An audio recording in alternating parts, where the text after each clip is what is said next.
여러분 안녕하십니까. 중용 11번째 시간입니다. 예, 오늘 읽을 부분은요. 여기죠. 일성월시.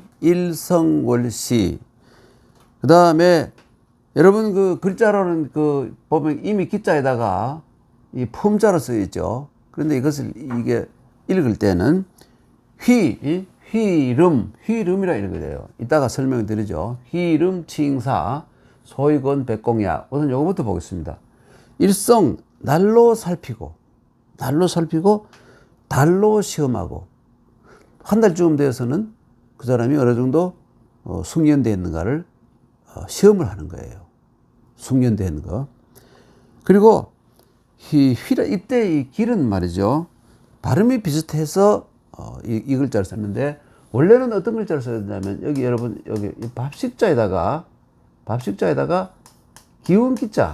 기운기자를 하는 바로 이게 바로 발음이 휘인데 이 글자 대신 저걸 비슷한 발음이라고 쓴 겁니다.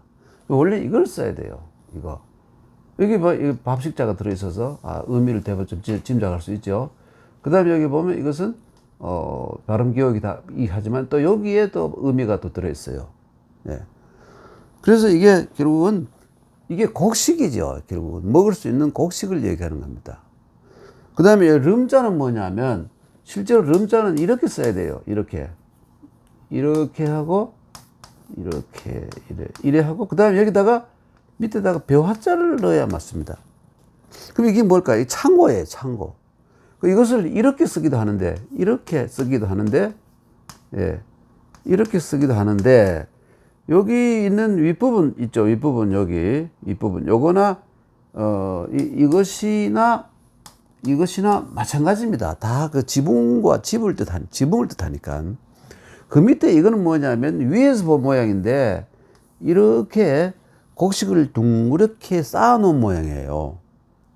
그리고 그 밑에다 이걸 이것이 벼화, 이게 곡식이라는 의미를 다뤄놓은 겁니다. 그러니까 이것이 이 휘름이라고 읽어요. 기품이라고 읽으면 안 되고 휘름이라고 읽어요. 그리고 휘름이라는 요즘 말로 하면 뭐냐면 월급이에요. 봉급이에요. 월급 받는 거예요. 옛날에는 월급으로 받았거든요.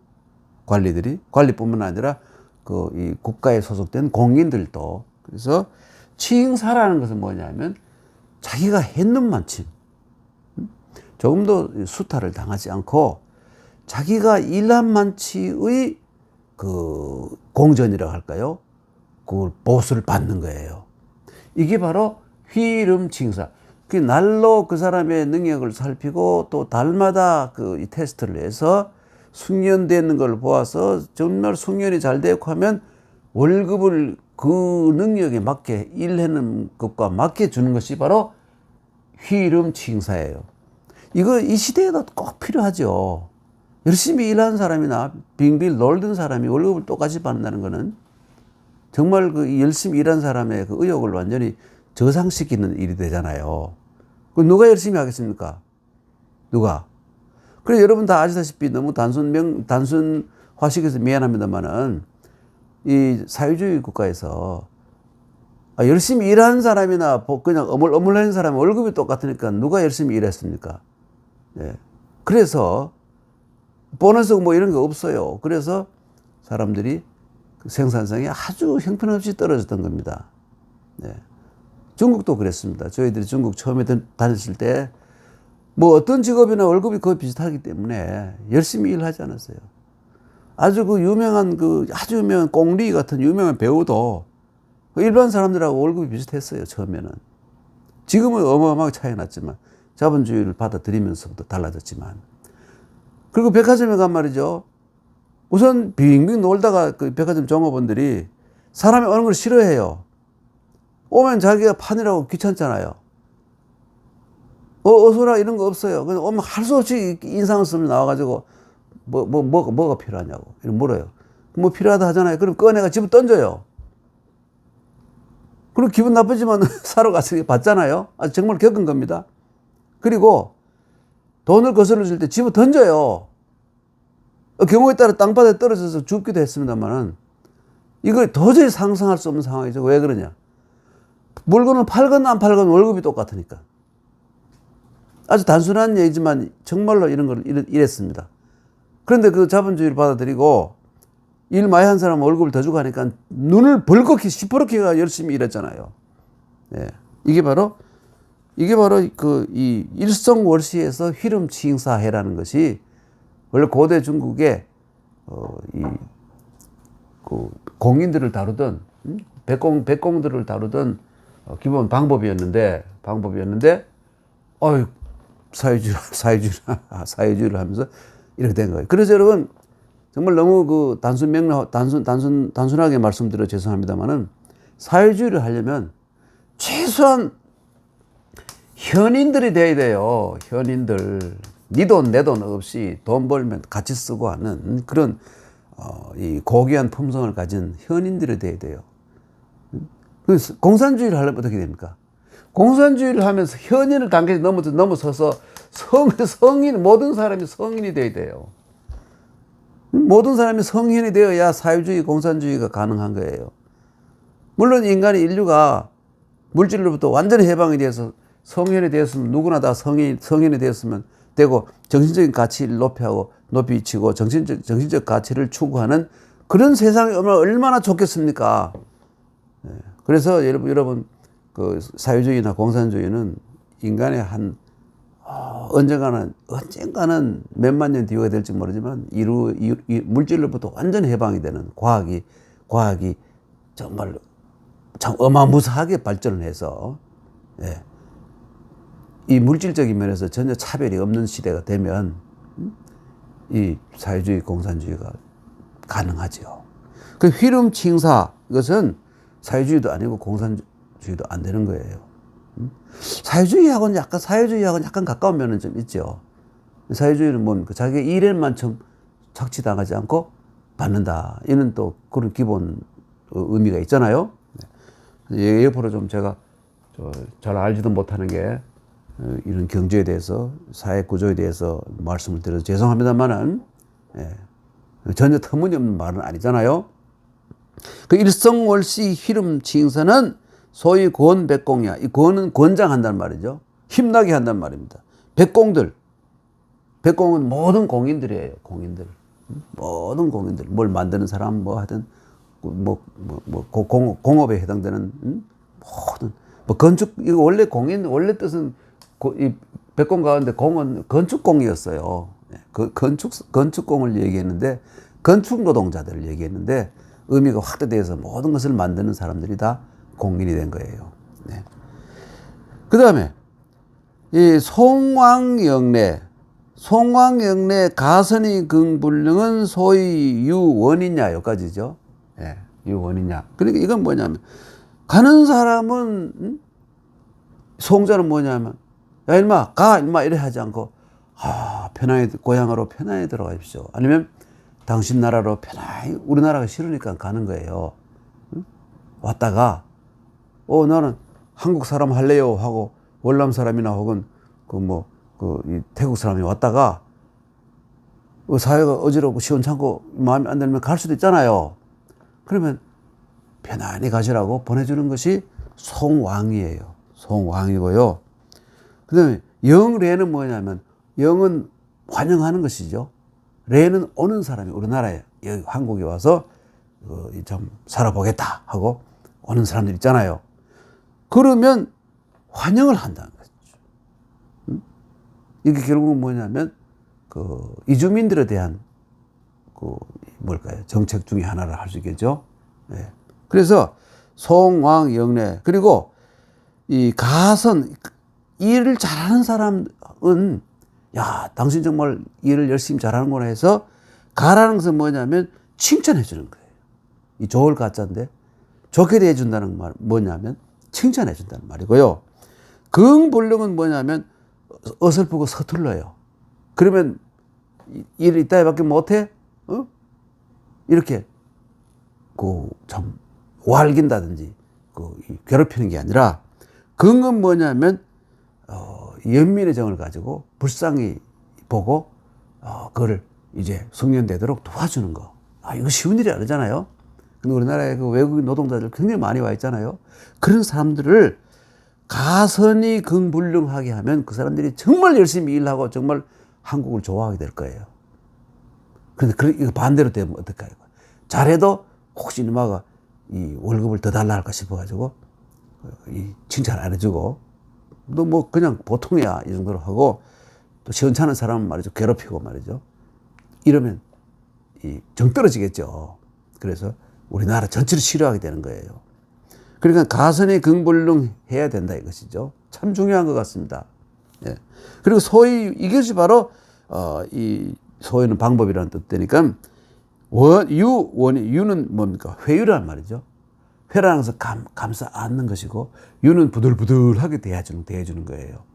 그리고 원인 회유라는 것이 사람들은 회유가 뭐 나쁜 뜻인 줄 알지만 아니에요. 서로 친하기 위해서는 회유를 해야 돼요. 회유는 원래 본 뜻은 아주 좋은 겁니다. 그래서 북경 보려 가면 회유현이라고 있어요. 그 이민족들을 아주 따뜻하게 보살펴서 그렇죠? 그 사람들과 뭘까요? 동화를 하게 하고 이른바 평화를 뭘까요?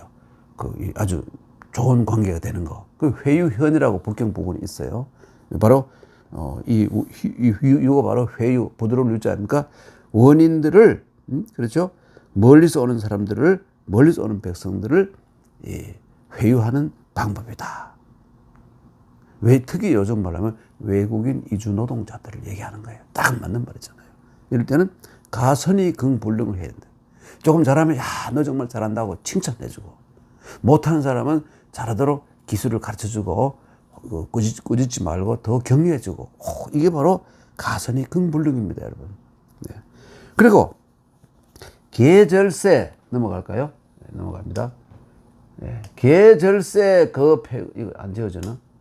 지어져야 되는데 이걸 할까? 계절세 폐국 치란지위 조빙이시 후왕이방내 소이회제후야.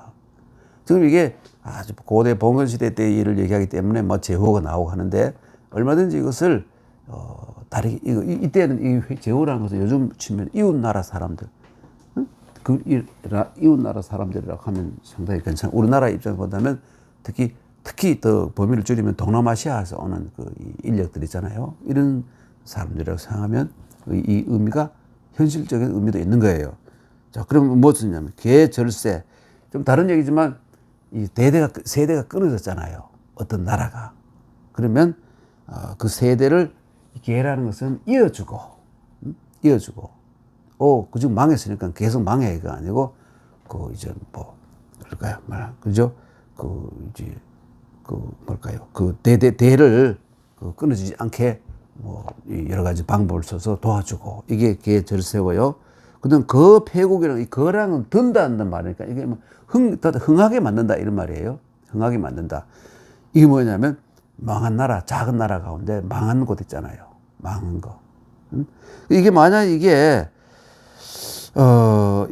요즘 기업 경영을 가지고 얘기한다면 어느 조그마한 공장이 점점 너무 어렵게 되었잖아요. 자기 부속품 공급하던 공장이 어려워졌으면 도와줘야 된다 이거예요. 얘 너 망했으니까 딴 데 갈까? 이렇게 하지 말고 그게 도와준다. 이게 계절세가 할 수 있고 폐국은 뭐냐면 어떤 정말 중요한 공장인데 부품을 납입하던 공장인데 망했잖아요. 그러면 자금을 많이 줘가지고 다시 일으켜준다. 참 어려운 일이죠. 이게 폐국입니다. 그리고 치란지위 이제 국가적인 문제로 돌아오는데 이 치란 어지러운 나라를 그렇죠? 어지러운 난국이에요. 어지러운 나라를 잘 다스려주고 또 위라는 위험한 나라 위라는 것은 위험하고 약한 나라죠. 약한 나라를 이 지라는 것은 뭐냐면 이 부지와 똑같아요. 어디 갔나? 이거 왜 이러지? 응? 어디 갔나? 이 지라는 것은 이게 안 되네. 이게 제가 이거 뭐가 잘못되는 거야. 이 지라는 것은 부지하다. 부지하다. 그러니까 이 옆에서 이제 넘어지지 않도록 이제 받쳐주다 이런 말이죠. 예. 위험한 나라. 그러니까 어떨까요? 대기업을 하면 하청을 하던 이 작은 중소기업 이런 기업들을 잘 도와주는 거 있잖아요. 거기에 해당된다고 볼 수 있죠. 그리고 조빙이시라는 것은 이건 내가 다시 또 지금 이 천자의 나라로 돌아가서 또 얘기한다면 조빙이라는 건 뭐냐면 조회를 하고 또 빙문하는 거예요. 빙문이라는 것은 그 이제 제후들이 그 3년에 한 번씩 제후들이 천자를 그 뭘까요? 1년에 한 번씩 와서 보는 것을 소빙이라 그러고요. 빙이라 그래요. 빙문이라 그러고 3년에 한 번씩 오는 걸 대빙이라 그래요. 그게 대빙이라 그러고 5년에 한 번 오는 것을 조회를 한다 그래요. 그 조빙이라는 건 뭐냐면 제후들이 천자를 만나러 가는 것입니다. 네. 이럴 때 조빙을 이 시라는 것은 정해놓고 늘 뭐 오라고 하지 말고 귀찮게 하는 거 아닙니까? 그 작은 공장에 그 공장장이나 혹은 사장을 만날 일이 생기지 않습니까? 그럴 때는 1년에 어떤 한 번이라든지 2년에 한 번 혹은 몇 년에 한 번씩 어떤 정해놓고 그때 가서 허심탄회하게 서로 어떤 의논하는 거, 업무 관계를 의논하는 이런 것을 얘기할 수 있겠죠. 조빙 이시. 그 천자가 이제 제후들을 부를 때는 늘 막 부르는 게 아니라 정해놓고 기간을 정해놓고 그때 만나가지고 이제 양국 간의 문제를 의논한다든지 이렇게 하는 것이 좋다 이런 얘기입니다. 조빙이시라는 게 그런 말이고요. 이제 그 다음에 후왕의 방례라는 것은 뭐냐면 이 왕이라는 것은 가는 것이니까 하사품이에요. 네. 천자가 제후들이 왔는데 쫀쫀하게 말이죠. 많이 받고 적게 주고 하면 그건 쫀쫀한 황제가 되겠죠. 그럼 안 된다 이것이죠. 그래서 어른이 이제 젊은 사람들이 오면 그러니까 이 천자한테 제후가 오면 이 후하게 해서 보내고 그리고 방례라는 것은 올 때 뭐 너무 많이 가져오지 마라. 너희 나라에 너희 지방에 그 특산품 뭐 이런 거 있으면 뭐 조금 가져와서 구경 맛이나 좀 보게 해달라 이런 정도예요. 그래서 여러분 여기에서 후왕의 방례가 실제로 이게 뭐냐면 이 조공무역이 바로 이것입니다. 여러분 많은 사람들이 조공이라면 우리나라가 뭐 중국에 조공을 했다 하면 우리가 예를 들어서 10억을 가져가면 중국이 뭐 2억 정도 3억 정도 주고 이런 줄 아는데 완전히 반대예요. 연구에는 많은 업적이 나와 있습니다만은 우리가 한 2억 정도 가져가면 중국 올 때 한 10억 정도 가지고 와요. 그러니까 조공 무역하는 이 중국 주위의 나라들은 서로 먼저 많이 가려고 난리예요. 네. 그 중국에서 정해놓은 게 있는데 그거를 깨고 아니 뭐 소문 들으니까 황태후의 생신이라는데 우리가 가만히 있어도 되겠습니까? 우리가 이 귀한 물건을 황태후에게 바칠 거를 가지고 왔습니다. 그러면 못 들어오게 하면 어떻게 합니까? 할 수 없이 들어오게 하잖아요. 한 번이라도 더 가면 올 때 많이 받아오니까. 네. 그랬던 겁니다. 그러면 우리가 그 조공무역을 통해서는 많은 이득을 받고 항상 이득을 받고 손해를 보다는 건 뭐냐면 그 사신들이 왔잖아요. 중국에서. 특히 이 명나라 청나라 때 이 썩어 빠진 놈들이 많았어요. 사신 중에. 훌륭한 사람도 많았는데 이 썩어 빠진 놈들이 와가지고 되게 환관이나 형편없는 놈들이 와가지고요. 올 때 자기가 이미 로비를 해가지고 오기 때문에 돈을 많이 들었잖아요. 본전을 10배, 20배 빼려고 그러는 거예요. 그래서 우리나라에 와서 뜨덕한 게 많았어요. 그런 이 사신 왔던 그 형편없는 쓰레기 같은 놈들의 이 행위 때문에 사람들이 거기에 진절머리를 느끼고 해서 이 조공무역에 대한 오해를 하는데 그건 조공무역하고 관계가 없는 거예요. 네, 그렇게 아시면 이게 제가 말이 허황한 소리 같지만 이게 다 논문도 있고 근거가 있는 정확한 말씀입니다.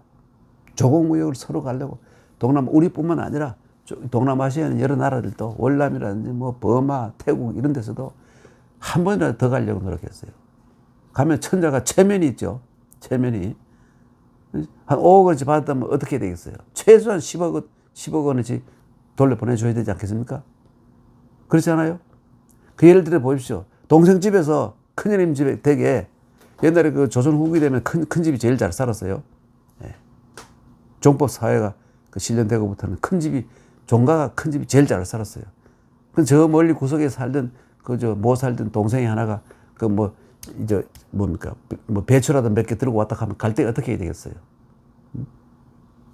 배추 10포기 들고 왔다고 배추 10포기 돌려보내 주겠어요? 많은 걸 줘야죠. 꼭 그런 겁니다, 여러분. 조공무역이 바로 그거예요. 가는 쪽의 사람들이, 조공을 가는 사람들이 덕을 받습니다. 이런 말씀이 너무 길어 죄송합니다. 이게 바로 조빙이시하며 후왕이 방래가 바로 그거예요. 이 소위 회제후야. 이게 바로 제후들을 그 자기 편으로 만들고 또 자기를 지지하고 하는 그 회유를 하는 방법이다. 아니 동생이 형한테 가서 뭘 10뿌리 바쳤는데 형이 그냥 돌려보내면, 놀부같이 돌려보내면 다음에 또 가겠어요? 사이가 좋아지겠습니까? 네. 그때 이제 형이 너그럽게 이 동생에게 베풀면 관계가 계속 좋아지잖아요. 꼭 그랬던 겁니다. 이게 바로 회제후야. 그 결국 이게 정치적인 문제이기 때문에 천자가 지역에 있는 제후들에게 어떻게 해야 된다.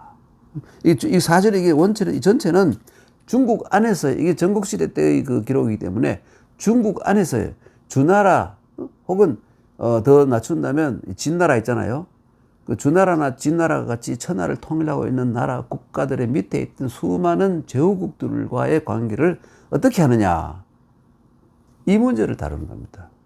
이렇게 해야 이 천자의 나라가 굳어지고, 만약 이것이 많이 분열된 상황이라면 이렇게 하는 지도자만이 천자의 자격이 있고 이 천자가 될 수 있다는 이런 그 구도를 담아놓은 글이 바로 이 글입니다.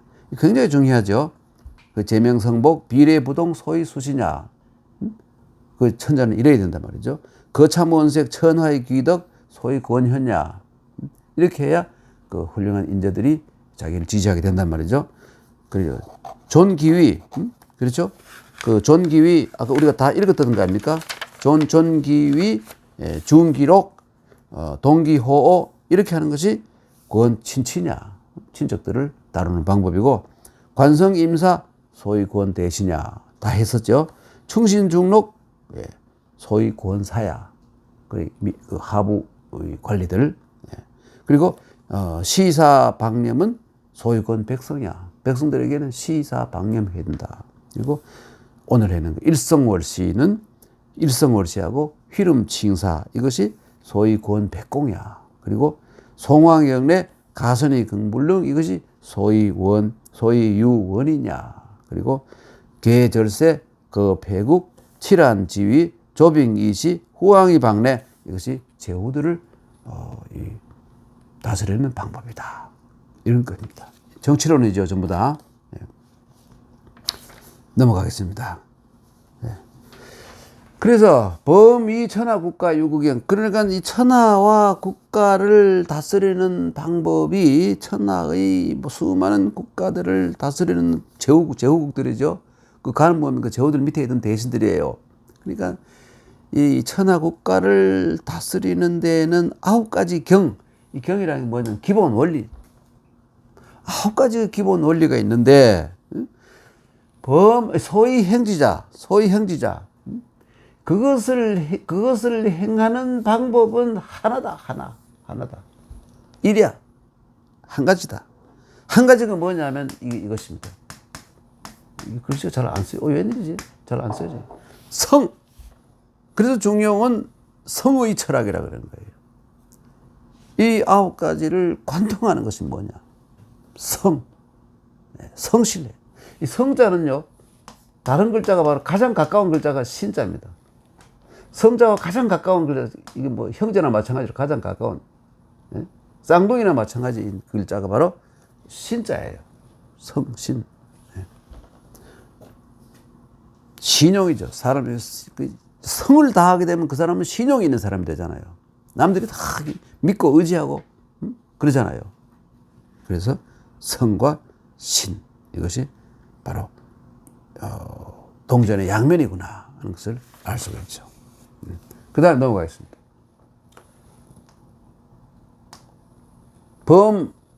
어디 갔지? 저는 여기 비처가 잘 안 보여요. 이 책을 보고 가겠습니다. 범사 예즉 립 불예즉 폐 전정즉 불급, 불급, 사전정즉 불곤, 행전정즉 불구, 도전정즉 불궁. 여기까지 보겠습니다. 세상의 모든 일이라는 것은, 세상의 모든 일은 예적립, 예라는 것은 미리 준비하는 거예요. 예비하는 것. 유비무한 그러잖아요. 유비무한. 준비를 해놓으면 걱정이 없다고, 큰 걱정이 없다 이것이죠. 그래서 예적립, 이 미리 예자예요, 이것이. 미리 예자. 예자죠. 이 예자는 사실은 이게 즐거울 예자, 이게 원래 코끼리 예자, 큰 코끼리 예자고 즐거울 예자로 씁니다만 요 글자하고 발음이 같아가지고 요 글자, 여기 미리 예자지요. 미리 예. 이 글자와 그 통용되어 쓰는데 이 글자에 사실 가차자라고 할 수도 있어요. 예. 미리 준비하면 립은 뭐냐면 성공한다는 것이죠. 예. 모든 성공하는 건 다 차근차근 미리 준비하는 것이 있었기 때문에 성공하는 것이죠. 아무 준비 없이 갑자기 해서 성공하는 일은 거의 없어요. 실패하기 마련이죠. 허둥지둥하다 이것도 안 되고 저것도 안 되고. 불예적 폐. 미리 준비해 놓지 않으면 폐라는 건 실패한단 말이죠. 이 폐라는 건 뭐냐면요. 큰 집이 너무너무 오래되고 낡아가지고 그대로 어느 날 갑자기 사가서 와르르 무너져 버리고 있잖아요. 응? 우리나라에 뭐 아파트나 혹은 백화점이 무너졌잖아요. 그거 마찬가지예요. 집이 너무 오래돼가지고 그냥 중하중을 못 견디고 그대로 무너져 버리고 이게 바로 폐예요. 이게 폐. 이 집이라는 게 들어있잖아요. 폐입니다. 예. 그래서 불의적 폐한다. 그 미리 준비하지 않으면 실패하게 된다 이거죠. 폐라는 건 실패하다는 말이죠. 말이라는 것은 미리 말이죠. 전정이라는 건 뭐냐면 전정은 미리 생각하고 나서 말하는 전정 즉 말은 미리 생각을 하고 난 뒤에 말을 하게 되면 겁이라는 것은 이 겁자는 원래 넘어지다 이런 말은 넘어질 그 발족자가 달려가 넘어지다는 말인데 여기서는 말이 넘어지는 건 말이 막히지 않는다 이것이죠. 응? 그러니까 예를 듣고 뭘 얘기할까 생각하고 말을 해야지 어떤 대답을 즉시 하고 나면 실수하는 경우가 많은 거예요. 그래서 한 가지 재밌는 일은 교훈 삼아야 될 일은 퇴계 선생의 그 언행록에 보면 제자들이 뭘 물었을 때 퇴계 선생 듣고는 잠시 가만히 있어요. 생각하시는 거예요. 그 다음에 설명을 하는 거예요. 항상 그랬다는 거예요. 뭘 물었을 때 즉시 답이 나오잖아요. 그건 틀릴 가능성도 있어요. 생각하지 않고 즉시 말하는 건 항상 실수할 수 있다. 그래서 여기서 언전정즉 불겁이라는 말이 말은 미리 생각하고 나서 말하면 말이 군색하지 않고 막히지 않는다. 이런 뜻이에요. 네, 여러분도 대화를 할 때 좀 생각을 하고 우선 상대방의 말을 귀를 기울여 잘 들어야 됩니다. 그런데 대개 보면 그렇지 않아요. 상대방의 말을 자르고 그 사람의 말을 다 하기도 전에 말을 잘라가지고 하다 보면 대화가 얽힌 실타래처럼 돼가지고 엉망이 되어버려요. 그럼 뒤에 서로 불쾌하게 헤어지는 경우가 많아요. 그래 아주 똑똑하고 훌륭한 사람 보면 우선 남의 말을 다 들어줘요. 조용히 그래 하면서 더 이상 할 말이 없게 만든 다음에 자기 생각을 얘기하는 거예요. 그러면 대화에 실패가 없어요. 근데 이걸 실천하기가 참 어렵습니다. 그러나 실천을 해야죠. 군자가 되려면. 언전정즉 불겁이고 그 다음에 사전정즉 불겁.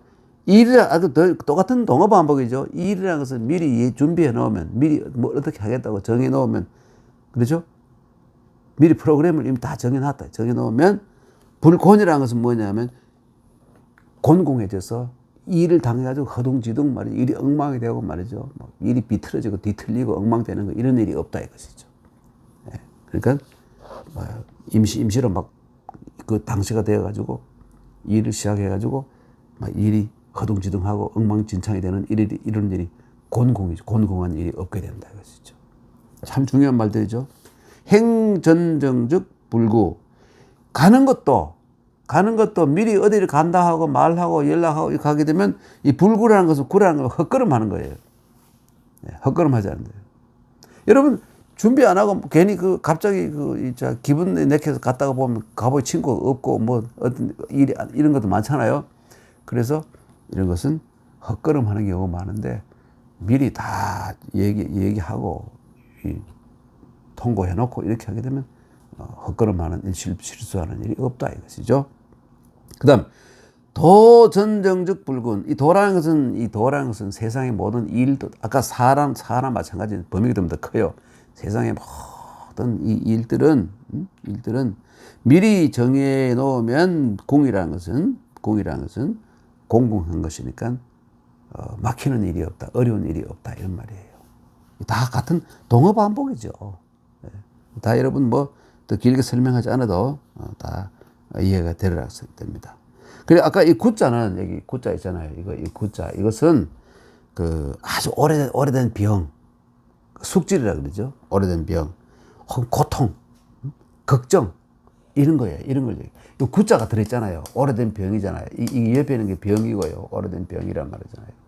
오래된 병은 고통스럽잖아요. 고통스럽고 오래된 병은 항상 걱정이잖아요. 네. 그리고 아주 괴롭잖아요.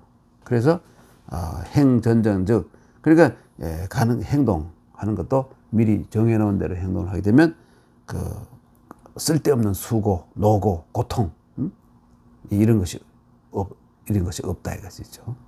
다 맞는 말이잖아요. 됐네. 넘어갈까요? 자, 넘어갑니다. 제하위 불해고상 민불가득이 치의. 제하위라는 것은 아랫자리에 있으면서 요즘 아랫자리라는 말 의미도 없잖아요. 다 네 한 주먹 내 한 주먹이잖아요. 그러죠? 그러니까 역시 제하위 이런 말 자체가 봉건주의적인 그 냄새가 너무 많이 나네요. 그렇죠? 그렇지만 뭘까요? 어떤 일을 할 때 보면 그래도 장관도 있고 차관도 있고 국장도 있고 뭐 이렇게 등급이 있잖아요. 그렇죠? 그래서 상위 하위는 사실 그런 의미에서 인격이 문제가 아니라 인격과 능력이 문제가 아니라 직위라는 그 의미에서는 뭐 있다고 해도 뭐 그게 크게 틀린 건 아니라 할 수 있죠. 네. 제하위 불해코상 획이라는 것은 뭐냐면 지지를 받는다. 획득이라는 말은 마음을 얻는다. 그분의 지지를 받는다. 이런 뜻이에요. 그러니까 밑에 있으면서 밑사람의 그 인정, 획득이라는 것은 인정해주는 인정해주지. 인정을 얻지 못한다면 밑에 있는 사람을 자기가 다스릴 수가 없다 이거예요. 자기가 없어요. 윗사람에게 인정을 못 받으면 밑에 사람도 다스릴 자격이 없다 이런 말이죠. 민불가득이 치이라 이런 말이 되죠. 그 다음 획고상 유도. 윗사람에게 잘 보이는 데는 도라는 것은 방법이 있다. 정당한 방법이 있다. 획고상 유도. 뭐냐면 불신호 붕우 불래코상의 이상한 말 했네요. 친구들에게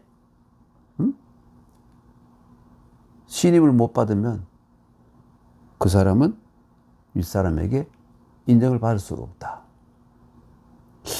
그렇죠. 친구들이 저놈이 나쁜 놈입니다. 이렇게 되면 그게 윗사람의 귀에 들어가면 어떻게 되겠습니까? 자기가 같은 수준의 동료들이 전부 다 이놈 나쁜 놈입니다. 언젠가 윗사람의 귀에 들어갈까 합니까? 그러다면 일이 안 되죠. 그 다음에 신호봉우. 친구들에게 믿음을 받는 신뢰를 받는 데는 또 길이 있는데 또 이 정당한 방법이 있는데 뭐냐면 불순호친 불신호봉. 부모에게 불효한 놈들은 친구들이 인정하지 않는다 이것이죠. 부모를 말이죠. 헌신착처럼 버리고 그리고 부모 봉양도 안 하는 놈들이 친구들이 속으로 비웃는다 이거죠. 그 친구들은 또 부모를 잘 모시는 친구들이겠죠. 그러면 자식 말이지 형편없는 쓰레기구나 이렇게 속으로 생각하면서 우선 그 사람이 돈과 권력 이런 것 때문에 옆에 붙어있지 진정으로 마음으로 친구로 여기지 않는다 이거예요. 그러니까 부모에게 효도를 하라. 이 유학이 여러분 물론 다른 데에도 약간은 어떤 기독교, 불교, 이슬람교, 약간은 이 부모를 어떻게 효도하지 마라 이런 말은 없지만 유학처럼, 공맹의 유학처럼 효도를 특별히 강조하는 이 이념 사상은 없습니다, 여러분. 중국에도 마찬가지예요. 제자 백과 많잖아요. 부모에게 효도하라고 그걸 내세우는 그런 이 사상가들은 거의 없어요. 그 유학이라는 게 참 재밌는 거예요. 인간은 짐승과 다른 것이 뭐냐면 효도를 한다는 거죠. 짐승은 부모에게 효도가 없잖아요. 까마귀가 효조라 그래 하지만 그것도 어떻게 그러면 있다 칩시다. 아주 지극히 예외지. 모든 짐승들이 부모에게 효도합니까, 여러분? 지가 움직이고 지가 먹이를 해결할 수 있으면 다 뿔뿔이 흩어져 버려요. 부모에게 이 봉양을 하고 고기를 물고 와서 부모 앞에 다 죽어가는 부모를 먹이고 이런 거 없어요. 그래서 부모를 이 팽개치는 놈들을 짐승 같은 놈들이라고 그러잖아요. 다 이유가 있는 거예요. 그래서 수노친 부모에게 참 순종하고 부모를 잘 모시는 거기에 또 이 유도 길이 있는데 뭐냐면 반저신 불성 불신어치 스스로 자기가 스스로 반성을 해보아 가지고 야 내가 성실하게 하는 성실한 사람이냐 혹은 신용이 있는 사람 성실한 사람이냐 그렇죠? 이 성실하지 못하면 부모에게 효도를 할 수가 없다 이거예요. 우선 성실한 마음이 없으면 부모에게 효도할 수가 없죠. 그 성신유도 그 몸을 성실히 하는 데는 또 방법이 있는데 뭐냐면 불명호선이면 불성호신. 이건 무슨 말이냐면 이때 선은 양심이에요. 양심의 발달은 말은 뭐냐면 정말 양심에 따라 행동할 수 있는 거예요. 명호, 명선이란 뭐냐면 양심에 따라서 양심 그대로 행동하는 것이 바로 명선입니다. 이렇게 하지 못한다면 자기 자신에게 성실할 수가 없다 이거예요. 그래 이게 양심이라는 게 누구나 다 있다고 생각하는 거죠. 유학에서는 양심이라는 게 있다고 생각해요. 그럼 양심을 서구의 어떤 그 심리학 이런 쪽에서는 양심을 부정하는 또 학자들 있지만 우리는 믿고 싶어요. 양심이라는 건 있다고 생각해요. 아주 비참한 장면을 보면 저는 난 눈 뜨고 못 봐하고 도와주고 싶은 마음 생기고 이런 거 기본 양심이라는 게 있잖아요. 남의 누구를 해치는 걸 보면 의로운 분노가 일어나잖아요. 행동을 못 하더라도 이러면 저러면 안 되는데 하는 그런 마음이 있잖아요. 그게 양심이라는 거예요. 양심대로 행하면 참 훌륭한 사람이고 양심이 있으면서도 행하지 못하면 부끄러운 사람이 되고 이런 것이죠. 그래서 명선이라는 것이 양심대로 하는 것을 명선이라고 하는데 양심이 딱 어떤 상황이 부딪혔을 때 양심대로 못하게 되면 몸을 성실하게 할 수가 없다. 이런 얘기입니다. 넘어갈까요? 성자는 천지도야 성기자 인지도야. 성인지다. 성자는 불면이 중 불사이득 종용 중도 하나니 성인이하여 성지자는 택선이 고집자야라. 여기까지 또 보겠습니다. 성자라는 것은 뭐냐면 아까 이 성은 선과 신 이렇게 했죠. 그러니까 아까 양심 명선도 얘기했습니다만은 이 성자라는 것은 뭐냐면 자기가 생각했던 것 혹은 자기가 했던 말을 반드시 실천하는 사람이란 말이에요. 이거요 무지무지하게 어려운 겁니다. 이걸 했는 사람은 정말 위대한 사람이고 성인이 되었고요. 누구나 다 그런 생각이 있으면서도 생각했는 것처럼 양심의 발로대로 행동하지 못하는 사람이 많아요. 왜? 아까운 게 많고 목숨 아깝고 고통스러운 거 싫고 상실하는 거 싫고 하면 못하잖아요. 가진 게 많으면 많을수록 못하. 물욕이라는 이런 것이 많으면 점점 더 쪼그라들면 못하잖아요. 그런데 이 성이라는 것은 그런 뜻이죠. 성이라는 것은 결국은 진심, 진의, 성실한 것. 이것은 하늘의 도다 이것이죠. 이것도 하늘에 대한 어떤 믿음이죠. 뭐 하늘이 도가 노장에서는 이렇게 말하지 않죠. 노장에서는 하늘은 천은 자연일 뿐이다. 있는 그대로 저절로 그러한 것일 뿐이지 거기에 어떤 뭐 절대자라는 이거 없다 이거예요. 응? 무신론에 가깝죠. 그런데 유학에서는 성이라는 것은 천에 하느님도 원래 성신한 존재다 이렇게 믿는 거예요. 응? 만유를 총괄하는 상제 하느님도 성신한 존재다 이렇게 믿는 것이 유학입니다. 여러분. 그리고 성지자 인지도예요. 이 성지라는 것은 뭐냐면 하늘의 성을 본따라서 자기도 그렇게 되려고 노력하는 것 이거예요. 이게 성지자. 이게 인지도야. 이게 인간의 도리다 이렇게 보는 거예요. 인간의 도리다 이거예요. 예. 그래서 성자는 이 성실하고 성심이 있는 사람들은 불면이 중 이 면이라는 건 뭐냐면 억지로 안간힘에서 힘쓰는 거예요. 그렇게 힘쓰지 않더라도 이 중이라는 것은 뭐냐면 중우성 성에 들어맞는다는 말이에요. 성에 중우성이란 말이에요. 성에 이게 안 되노? 이게 왜 안 되지? 기계가 말을 잘 안 들어요. 말 좀 들어. 이 불면의 중이라는 것은 힘쓰지 않아도 말이죠. 이게 성이 그대로 행동화된다는 말이죠. 예. 성자는. 그리고 불사라는 것은 뭐냐면 큰 고민을 하지 않아도 알게 된다는 거죠. 깨닫게 되는 것이죠. 불사의 덕이고 종용중도. 종용이라는 것은 뭐냐면 아주 자연스럽게 하늘의 원칙에 들어맞는다는 거죠. 이게 종용이 중용의 도에 들어맞는다 이거예요. 예. 성자는 이 성자는 거의 하늘 수준의 천지도라고 그랬잖아요. 하늘 수준 인간이 열심히 이거 수련을 하고 해서 정말 이 극기복리해서 하늘의 도에까지 올라가게 되면 그런 사람은 힘쓰지 않아도 이 중용의 성에 들어맞고 또 중용의 도에도 들어맞고 또 고민하지 않아도 저절로 모든 것을 깨닫게 이해하게 되고 또 자연스럽게 그 중용의 도에 들어맞게 된다 이거예요. 예. 이런 사람들이 뭐냐면 성인이다 이거예요. 이게 성인. 성인이 바로 하늘의 뜻을 그대로 실천하는 사람이 성인이라는 거죠. 하늘의 성이라는 또 하늘의 도를 성자는 천지도잖아요. 이것을 실천하는 사람이 바로 성인이다 이거 성인. 네. 그런데 그보다 약간 아래 단계, 그 단계에 이르지 못하고 항상 그 성인의 단계는 이르지 못하고 또 단계를 이루려고 노력하고 있는 그런 사람들 있잖아요. 성인 아래에 있는 사람들. 이게 성지자들인데 이 성지자들은 어떻게 해야 되느냐? 어떻게 해야 되냐면 택선이 고집자예요. 선을 택해서 양심이라고 그랬죠? 양심이 있으면 그것을 그대로 잡고 그대로 고집이라는 것은 양심이 흩어지지 않게 뒤로 물러서지 않게 비겁해지지 않게 잡고 바둥거리면서도 열심히 노력해서 그걸 실천하려고 노력하는 사람.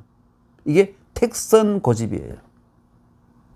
양심을 잃어버리지 않고 그것을 꽉 잡고 실현하려고 이 여러 가지 유혹을 떨치고 밀어내고 지키려고 노력하는 이런 사람이 바로 택선 고집자입니다. 그런데 이게 말이죠. 잘못돼가지고 이 선을 택하지 않고 악을 택해가지고 고집하는 이건 참 큰일이죠. 오직 자기에게 이로운 것만 택해서 양심을 완전히 버려버리고 흑심을 가득 채워서 그것을 끝까지 지키려고 하는 그런 인간들이 세상에는 10명에 몇 명일까요, 여러분? 이군 10명에 우리 앞에 이군이 10명에 몇 명 정도 될까? 마음대로 얘기해봐. 정답은 없어요. 몇 명? 10명에 10분에 몇 명일까요? 한 99명 해도 틀린 말 아니에요. 1%만 있어도 되는 거 세상은 되는 거예요. 1%만 있어도 세상이 돼요. 1%가 있음으로 해서 존재감이 있음으로 해서 어마어마한 영향을 끼치기 때문에 그래서 성인이 필요한 거예요. 성인이. 지금 21세기 들어와서 여러분 성인이 있다고 여러분 어떤 사람이 성인이라고 생각합니까? 살아있는 사람 중에 성인이 누굴 성인이라고 생각합니까? 점점 희미해지고 없어지고 있잖아요. 그렇죠? 점점 적어지고 있잖아요. 네. 그래서 그러나 그런 분은 분명히 있고 그런 분을 알아내 가지고 그런 분들을 떠받들고 현창하고 배우려고 노력하면 되는 것이죠.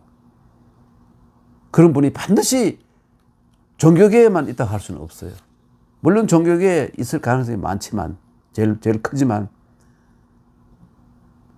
그 세속에도 있을 수 있어요. 그런 성 수준의 사람이 있을 수 있어요. 그런 분을 알아내 가지고 그분들을 그런 분들을 배우려고 노력하는 것이 성지자죠. 성자는 이미 거기에 도달한 사람이에요. 하느님의 수준에 도달한 사람들. 성인이죠. 성자는 천지도야, 성지자는 인지도야, 성자는 불면이 중, 불사의 득, 종용 중도, 성이냐, 성지자, 택선이 고집지자야. 택선이 고집지자야. 네. 그래, 여러분, 주자는 성자를 뭐라고 쓰려면, 아주 진실하고, 망령됨이 없는 이것을 성이라고 했어요. 망령된 거라고 해서 뭐 거짓말, 사기, 뭐 사욕, 뭐 이 잡념 이런 것이 망령이잖아요. 아주 진실해서 그런 것이 전혀 없는 상태를 성이라 그런다. 성과 같은 의미 말이 신이라는 말이니까 신도 굉장히 중요하죠. 어떤 의미에서 성은 마음 속에 있는 단단한 양심일 것이고 신은 그것을 발견했을 때 대인관계에서 그것을 그대로 적용했을 때 행동했을 때 그게 신이 생기겠죠. 그러니까 그게 같은 말이라 했어. 동전의 양면이다 이거지. 신. 네. 그 다음에 이제 있는 그 구절이 넘어갑니다. 박학지, 신문지, 신사지, 명변지, 독행지. 이 굉장히 중요한 말이죠, 여러분. 네, 굉장히 중요한 말이에요. 네. 여러분 여기 사자하고 사자, 변자하고 이걸 두 개 합치면 사변이죠. 우리나라의 그 조선 후기에 아주 위대한 학자 서계 박세당 선생, 서계 박세당. 서자는 서자죠. 그렇죠? 계자는 시인의 계자죠. 이 빨간 글씨 미안하네요. 이거 제가 다른 글자로 바꿀 줄 몰라가지고 위대한 이름을 쓰는데 빨간 글자로 써도 미안합니다. 서계 박세당 같은 분 있잖아요. 이분이 쓴 책이 뭡니까? 사변록이잖아요. 굉장히 중요한 책이죠. 우리 국학을 하는 사람들은 누구나 다 읽어야 되는 필수의 필독의 서죠. 박세당 선생의 사변록. 그래서 박학지라는 것은 말이죠. 박학이라는 건 뭡니까, 여러분? 넓게 배워요. 박학, 넓게 배워요. 자기가 전공이 있다고 그것만 평생 그것만 꽉 잡고 있으면 쫀쫀하죠. 전공과 관계되는 것을 계속 넓게 벌려가지고 자기 공부를 열심히 해서 막 넓게 알아야 된다. 그렇죠? 넓게. 공부라는 것은 말이죠. 우리가 이제 인문학을 하면 문사철 정도는 다 달통해야 되겠죠. 문사철, 문학, 사학, 철학. 어느 한쪽, 그 중에서도 어느 한쪽, 또 그 중에서 어느 한쪽만 그 매달려가 평생 있으면 정말로 쪽팔리잖아요. 다른 건 하나도 몰라요.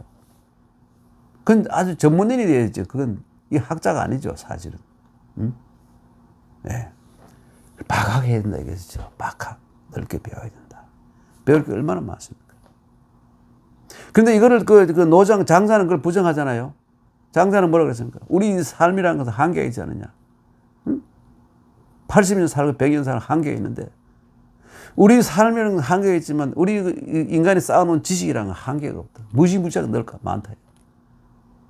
한계 있는 걸 가지고 한계가 없는 걸 쫓아가면 위태롭지. 이렇게 말했잖아요. 그러니까 공부하지 말라는 것이죠. 그래서 절성기지, 성인이고 지혜고 다 없애버려요. 어떻게 자연으로 돌아가라. 짐승이 돼가 살아라. 그런 얘기. 화끈하죠? 이게 노장사상입니다. 그렇죠? 쉽게 말하면 노장사상이 그런 거예요. 자연으로 돌아가. 의사도 필요 없고, 있는 대로 생긴 대로 그대로 살다가 그냥 그대로 가자 이거지. 그것도 상당히 멋있는 것 같죠. 사회를 이룰 필요도 없다는 거예요. 반사회적이죠. 윤리, 도덕 웃기지 마라. 아무 소용없는 것이다. 성인들이 있어서 뭘 세상이 점점 더 머리 아프다. 여러분, 미안합니다. 헛소리. 하여간 그거와 유학은 정반대로 완전히 대척점에 서 있죠. 그게 뭐냐면, 공자 때부터 이미, 여러분 아는 노자는 허구의 인물입니다. 노자는 누가 만든 사람들이냐면, 유학을 싫어하는 사람들이 만들었어요. 유학의 좀 고식적이고 또 형식적인 면을 싫어하는 사람들이 만들어낸 겁니다. 노자. 예. 노자에 대한 기록은 이 장자에서 나오고 그 뒤에 많이 부연 설명해 놓은 것이 그 사마천 사기에 있었죠. 예. 노자의 전이 있으니까 상세한 기록이 있잖아요. 그런데 그 사마천은 노자가 죽은 400년 뒤에 나온 사람이에요. 예. 그 어떻게 400년 뒤에 사람이 400년 전에 일을 그렇게 상세히 기록할 수 있습니까? 공자가 30대 중반에 노자를 찾아갔다. 다 허구 소설입니다, 여러분. 여기에 대해서 길게 얘기할 시간이 있으면 좋겠습니다만은 노설이에요. 예. 만약에 그 위대한 노자가 그렇게 위대한 사람이 있었다면 공자가 30대 중반에 찾아갔다면 너는 왜 노자라는 한 구절도 없습니까? 예. 하여튼 그건 그렇고요. 그래서 그때 이미 뒷날의 노자와 장자 사상의 근원이 되는 숨어 사는 현실을 도피하고 숨어 사는 사람들이 논어에 최소한 5명이 나와요. 5명이 나옵니다. 초광접여, 하조장인, 뭐 또 그런 사람들이 있어요. 이런 사람들이 또 신문, 문지기, 뭐 이런 사람들이 농사 짓는 사람들이 있는데 이런 사람들이 노장 사상의 원류라고 볼 수 있어요. 그 사람들이 이미 공자를 비난합니다. 공자를 뒤에서 공자 뒷담화를 막 하고 그래요. 그런 거를 다 기록해 놨어요. 공자의 대응도 거기 논에 다 나와 있죠. 다음에 기회 있으면 한번 조용히 말씀드리기로 하고 지금 중용 시간이기 때문에 옆으로 너무 빠져나가면 또 여러분이 싫어할까 봐 넘어갑니다. 하여간 박학지 널리 배우고 그다음 신문지 심은 뭡니까? 상세란 말이죠. 심이랑 상세. 여러분 심자 참 재미있는 말입니다, 여러분. 이게요 어디 됐냐면 이게 지붕이잖아요. 어떤 사람이 어디 나갔다가 집에 들어왔어요. 집에 왔는데 아니 짐승들이 왔다 갔어요. 짐승들이 집에. 근데 어떤 놈이 들어왔는지 이놈이 호랑이가 들어왔는지 늑대가 들어왔는지 너구리가 들어왔는지 알 수 없잖아요. 그래가지고 여기 보세요. 여기에 있는 게 이게 뭐냐면 이게 발자국의 모양이에요. 여기에 있는 거 이것도 뭐 이게 뭐냐면 발자국의 모양이에요. 이게 어떤 짐승의 이게 어떤 서로 다른 짐승이에요. 이 자세히 살피고 이놈이 들어왔구나 해서 조심해야지. 문단속을 잘해야 되겠구나. 이게 살필 심자입니다, 여러분. 그래가지고 이래가지고 이 채자도 아니고 밭전자도 아니에요. 이런 것이 이렇게 변한 겁니다. 변한 거예요. 자세히 살피다. 한자 재밌게 만들었죠. 그래서 신문지라는 것은 상세히 자세히 살펴야 된다. 뭡니까? 자세히 살피고 물어야 된다. 여러분 강의를 들었다고 다 압니까? 누구 말 들었다고 금방 다 압니까? 모르는 게 있죠. 그럼 다시도 물어야 돼요. 자세히 상세히 물어야 됩니다. 그래서 이게 학문이라는 것은 요즘 사람들은 학문을 이렇게 쓰는 사람이 상당히 많아요. 이 참 걱정거리입니다. 이건 뭐냐면 이건 글을 배우다는 말이죠. 글을 배우다는 말이고 이 학문이라는 거는 이 학문은 이렇게 써야 돼요. 이게 뭐 이 글을 배워서 배운 것 중에 모르는 것을 물어보는 것이 꼬치꼬치 물어보는 것 신문이라 그래요. 신문 꼬치꼬치 물어보는 것을 학문이라 그래요. 학문 이게 학문이에요. 이렇게 되면 어떻게 됩니까? 모든 걸 다 알게 되잖아요. 어떤 그 내용은 다 완전히 알게 되는 것이 이게 학문이죠. 학문은 그냥 글을 배운단 말이에요. 글을 배우면 어떻게, 모르는 것도 있어요. 글을 배워가 읽을 줄 알고 들었지만 모르는 것도 많잖아요. 이 학문과 이 학문은 굉장히 차이가 있는 말입니다. 그 사람이 학문하는 사람이 그럼 이 뜻이죠. 이건 아니에요. 이건 낮은 단계, 이건 높은 단계잖아요. 이거 꼭 구분 잘 해야 됩니다, 여러분. 예. 그래서요, 예. 그 신문, 그 다음에 단계가 뭐냐면, 신중히 생각하라. 신중히 생각하라. 신자는 아주 신중하게. 사는 생각하라. 그 다음에, 명변지. 그 다음에 이제 명백하게, 확실하게 변별하라. 이 변자는 변별이죠. 명백히 변별하라, 이거예요. 그 다음에 뭐냐? 가장 중요한 거예요. 가장 중요한 거. 독실히 행해라. 배운 것, 그것을. 뭘까요? 중용이겠죠. 중용이 도를 배웠잖아요. 그러면 독실하게 행해라. 지행일치해서 독실히 행해라. 박학지 이 단계입니다. 박학지 널리 배우고 신문지 자세히 묻고 또 그 말씀이 옳을까 아닐까 고민을 많이 해봐야 됩니다. 신사지하고 그 다음에 명백히 그것을 변별해서 이것은 이거고 A는 A고 B는 B고 이것이구나. 확실히 안 다음에 그 다음을 자기가 알아낸 중용의 도리 진리를 독실하게 행하는 것. 이게 바로 지행이 일치해야 되는 지행 일치해야 된다는 것이죠. 지는 아는 건 아는 거죠. 행은 행이고. 이렇게 되면 어떻게 됩니까? 이렇게 되면 조선시대가 왜 나쁜 시대라고 많은 사람들이 갈수록 욕을 먹고 하느냐면 그때 지식인들이 지행 일치를 하지 않았어요. 아는 거는 아는 것 따로. 깊이 아는 사람 굉장히 박학한 사람 많았어요. 박학하고 신문, 명변, 이까지 하는 사람이 있었는데 이걸 하는 사람이 없어요. 이걸 하는 사람이. 이까지는 박학에서 스톱하는 사람도 있고, 그 다음에 신문까지 가는 사람도 있고, 그게 점점 줄어들어가지고, 줄어들어가지고, 이 명변제 이까지 와서, 여기 독행이 와서 없어요. 독행이 와서 꽝. 물론 전혀 없다고 하면 과한 말이죠. 독행하는 사람이 굉장히 적었던 겁니다. 이 지와 박학신문, 신사, 명명까지 해도 그 다음에 이 제일 중요한 이거를 그것도 아주 독실하게 행하는 한 점 후회 없이 자기가 희생이 되더라도 불이익이 있더라도 정의대로 양심대로 행하는 거 이게 없으니까 나라가 망하고 엉망이 되고 그래 된 것이죠. 모든 불행의 근원은 아는 것과 행동하는 것 일치하지 않기 때문에. 네. 시간이 다 됐습니다. 공자가 대문 열고 나가서 만나는 모든 사람들, 똥 푸는 사람들, 채소 파는 사람들, 산업공상 다 있잖아요. 모두 그 사람들을 큰 귀빈으로 여겨라. 큰 귀빈으로 여겨라. 인간 존중합니까? 모든 사람을 나와 동등하게 대하고 평등하게 대하라. 그 얘기인데 누가 실천했습니까? 그것을.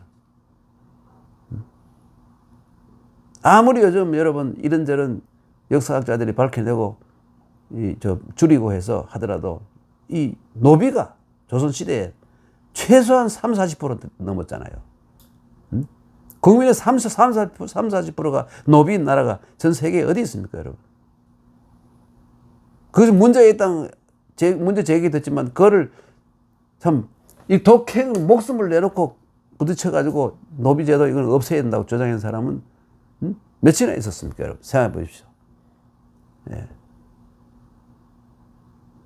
그러니까 부끄러운 얘기입니다만은 일제 강점 당했을 때 노비들이 제일 좋아했잖아요. 또 스님들이 제일 좋아했잖아요. 숭유 억부를 해가지고 스님들을 옷 입고 승복 입고 서울에도 못 들어오게 했으니까. 그러니까 스님들이 제일 좋아했잖아요. 웃기는 얘기입니다만 스님들이 일본의 그 불교는 대처성 제도 아닙니까, 그러죠?